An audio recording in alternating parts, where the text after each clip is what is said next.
한국인의 건강을 위협하는 만성 질환에 대한 집중 점검. 닥터의 경고.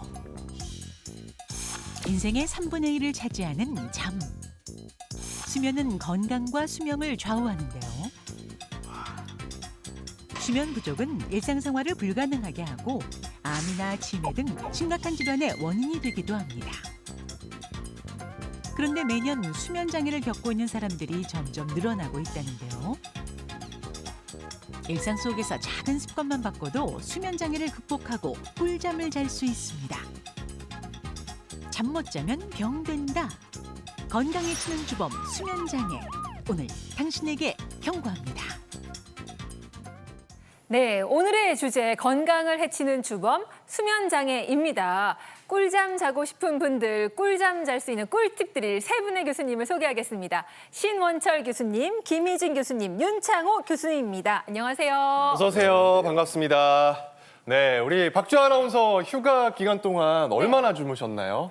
저 그래도 하루에 8시간 자보려고 오, 했는데 네. 중간에 한 3-4시간 자고 한 번씩 깼어요. 왜죠? 발 시려워가지고.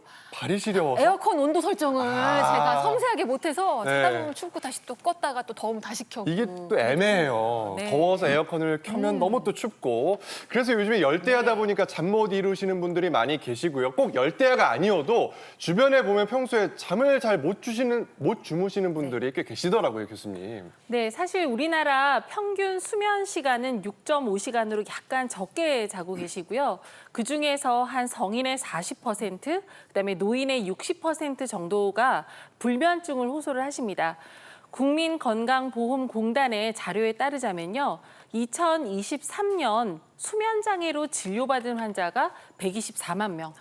사실은 이제 2019년에 99만 명에 비하면 무려 24% 정도 증가를 하는데요.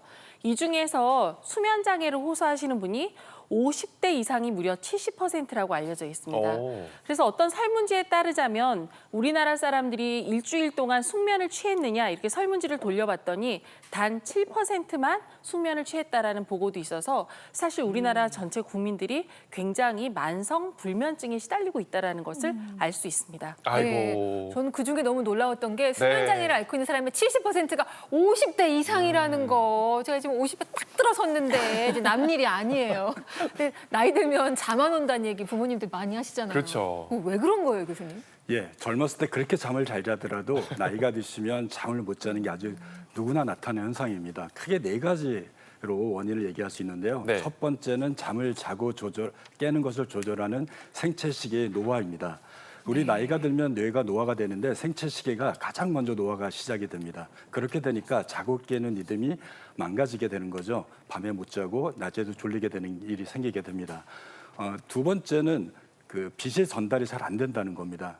이 생체 시계는 이 빛에 의해서 24시간으로 리듬이 설정이 되게 되는데요. 나이가 드시면 백내장도 잘 생기고요. 녹내장, 망막 질환이 너무나 흔하게 되죠. 그러니까 젊은 사람과 같이 똑같은 빛을 쬐더라도 뇌로 전달되는 빛이 눈으로 전달이 잘 안 되니까 생체 리듬이 또 망가질 수밖에 없습니다. 예, 세 번째는 여러분들이 잘 아는 멜라토닌이 분비가 적게 된다는 겁니다. 멜라토닌은 잠잘 때 나와서 우리가 7, 8시간 동안 지속적으로 자도록 하는 밤의 호르몬, 수면 호르몬으로 알려져 있는데 젊었을 때에 비해서 50대가 넘어가시면 50%로 줄어들게 되고요. 70대가 넘어가게 되면 30%밖에 안 남게 됩니다. 그렇게 되니까 밤에 자꾸 깨게 되고 통잠을 못 자게 되게 됐죠. 마지막이 참 심각한 건데요. 우리가 낮에 깨어있고 운동을 열심히 하게 되면 졸음 물질이라는 게 쌓이는데 이게 아데노신입니다. 아데노신이 많이 쌓여야지 우리가 피곤하게 되는데 문제는 나이가 드시면 아데노신은 정상적으로 쌓이게 되지만 아데노신과 붙는 수용체가 줄어들게 돼요. 그러니까 자리에 아데노신이 붙을 자리가 없게 되니까 운동을 많이 해도 안 피곤하게 되는 거죠. 네. 이러한 네 가지 문제로 인해서 나이가 들면 잠을 잘 못 자게 됩니다.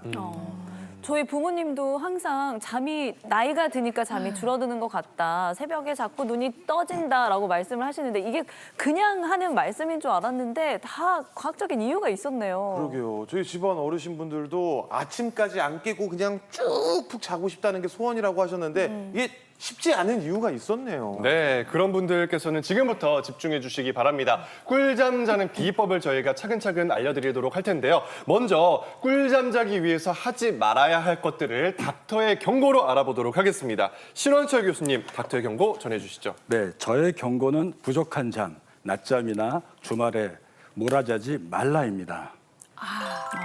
저 직장인들은 주말에 몰아 자야 하는데요. 네. 저는 확실히 경고감입니다. 왜냐하면 오늘같이 아침부터 이렇게 방송을 하느라 일찍 일어나는 날이면 전 점심 먹고 나면 그렇게 졸리더라고요. 그래서 꼭 잠을 자요. 아니, 일단 뭐 저도 꽂기는 꽂아야 될 것 같은데 근데 사실 이렇게 좀 수면이 약간 불규칙하신 분들은 낮잠을 자거나 주말에 이렇게 저도 좀 몰아자거든요. 그럼 피로가 싹 풀리는 것 맞아요, 같거든. 맞아. 낮잠 자면 피로 풀리는 거. 그러게요. 이게 평소에 잘못 알고 계신 거 아니에요? 낮잠 그러니까 평소에 잠이 부족하면은 낮잠을 자거나 주말에 몰아 자야 이게 좀 해소가 되는 것 같은데 도움이 되지 않는군요, 교수님. 예, 많은 분들이 잠을 지금 말씀하신 대로 그 잠을 못 자게 되면 낮잠으로 보충하거나 주말에 몰아서 자려고 하는 생각들이 되게 많으신 것 같습니다. 네. 그런데요, 이렇게 조각조각 잠을 연속으로 자는 것이 아니라 조각조각 나눠 자게 되면 도리어 수면 리듬도 망가지게 돼서 수면 장애가 악화되고 불규칙한 수면 습관이 형성되게 됩니다. 젊었을 때는 그래도 그 회복력이 워낙 좋기 때문에 주말에 몰아자게 되면 그래도 컨디션이 많이 좋아지게 되겠죠.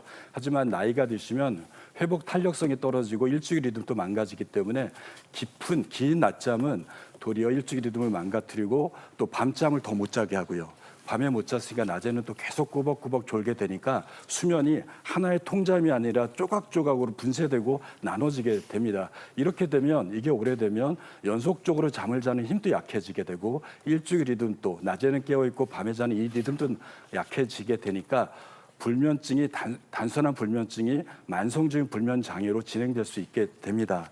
따라서 수면은 전체 총량의 문제가 아니라 수면의 질, 연속적으로 자는 힘이 더 중요하다고 할 수 있겠고 거기에 맞춰서 우리는 일정한 시간에 자고 일정한 시간에 깨어나도록 노력해야 됩니다. 네. 중간에 한 번도 깨지 않고 통잠 자는 게 얼마나 행복한지를 좀 느끼게 되는 것 같습니다. 자, 잠을 못 자면 왜 문제가 되는지 저희가 하나하나 알아보려고 해요. 네. 잠 못 자면 생길 수 있는 질환 첫 번째 알아보도록 하겠습니다. 잠을 못 자면 면역 기능이 저하돼가지고요. 네. 놀라지 마세요. 네. 암 발생이 지금 높아질 수 있다는 겁니다. 암까지 가요? 네, 잠 못 잔다고 암까지 생길 수 있나요? 네, 그 수면 장애가 암까지 발생한다고 하면 굉장히들 놀라실 텐데요. 최근의 연구 결과들을 보면 이 가능성을 배제할 수 없습니다. 그 첫 번째는 수면 부족은 면역 기능을 떨어뜨립니다. 우리가 잠을 자는 동안에 우리 면역 세포들이 우리 몸 구석구석에 숨어 있는 암 세포들을 찾아서 제거하는 일들을 합니다. 특히 자연살상 세포, NK셀이라고 하는 것들이 우리 몸의 중요한 항암 경비대 역할을 하는데 수면이 4-5시간 미만으로 떨어지면 이 NK 세포의 활성이 약 70%까지 떨어질 수 있는 것으로 보고되고 있습니다. 또한 흔한 수면무호흡증 같은 질환도 큰 문제입니다. 자다가 이렇게 숨을 멈추는 현상이 계속 반복되다 보면 우리 몸의 산소 농도가 떨어지고 몸에 염증이 발생되면서 이런 조건들이 암세포가 자라나기 또는 생기게 하는 굉장히 좋은 조건을 만들어줍니다.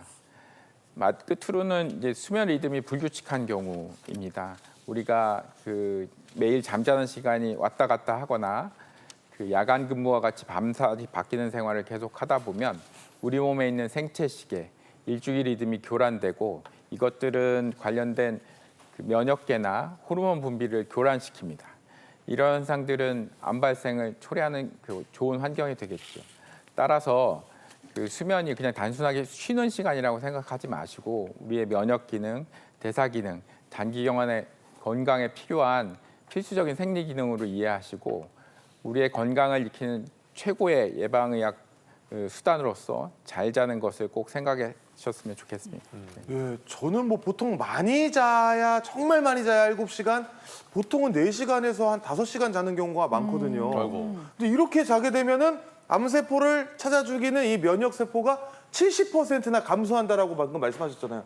그럼 저희가 뭐 어떻게 코알라처럼 한 22시간 자면은 건강하게 오래 살 수 있는 건 좀 궁금하고 적당한 수면 시간이 그러면 얼마나 되는 건지 궁금하네요. 네, 사실 적당한 수면 시간에 대한 연구는 미국 캘리포니아 대학교에서 성인 남녀 100만 명을 대상으로 해서 수면 시간과 그다음에 6년 동안의 사망률을 비교 분석한 결과가 있었습니다. 네. 그때 당시에 7시간의 수면을 잤을 때 저렇게 U-쉐입으로 가장 사망률이 낮았고요. 7시간보다 적게 자거나 7시간보다 많이 자면 오히려 사망률이 높아졌습니다.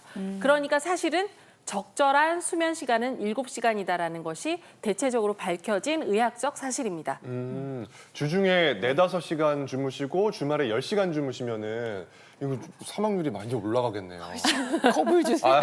성대현 씨. 7시간 정도가 적당한 수면 시간이다. 명심하겠습니다. 네, 좀 이렇게 평일에 좀 잠을 좀 더 많이 자면 좋겠어요. 네, 그래야겠네요. 네, 주말을 좀 줄이고. 네, 계속해서 잠 못 자면 이런 질환까지 생길 수 있습니다. 두 번째, 뇌에 노폐물이 축적되어서 결국에는 치매 위험이 증가할 수 있다고 하네요. 김 교수님.